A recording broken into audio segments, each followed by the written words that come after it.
has given us a lot of wonderful things. A beloved version of Fett, a wonderful German Nazi vampire, a deep mistrust of Corey Stoll, an intense fear of subway tunnels, and of course, Quinlan. Or as the internet sees him, that guy who does that really sexy thing with his tongue.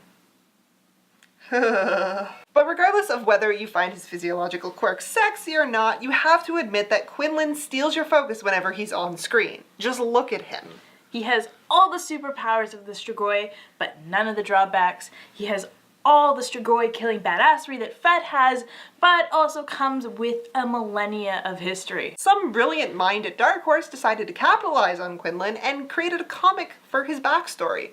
Give that guy a raise. The comics follow Quinlan through his life, beginning as a feral child raised by a Strigoi mother, into his life as a Roman gladiator, and then into his life as a legionnaire, and shows how he made the acquaintance of the Ancient Ones. The series' main focus is Quinlan, who doesn't age no matter how much time passes, meaning that there's a host of side characters that don't usually stick around for more than an issue. The writers do a good job of giving them enough backstory that they're relatable and connect them to Quinlan's psyche as he learns what it means to be human in the long fight against the Masters. Quinlan himself is pretty much the same as he appears on the show. He was never really brash or bombastic or had much of a wild streak, so I'd say that character growth is minimal. But his life and the small lessons that he learns are enough to keep you interested. And the fact that you start with Quinlan's life at the very beginning gives you a sense of just how long he's been fighting with the Master by the end of the strain. I mean, the Master has been causing shit for years, and after all of his attempts, it's a wonder that he's managed to be so successful at destroying the modern world.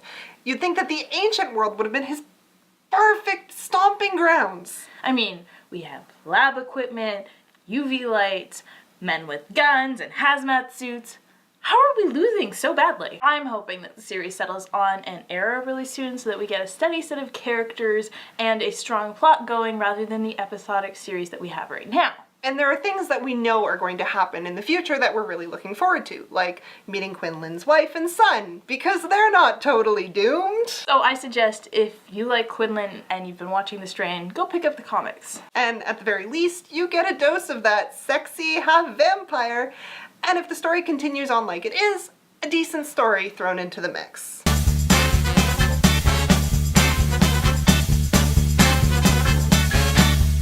No, but seriously, we have guns, we have grenades, we have more silver than you can shake a stick at. How are we losing this?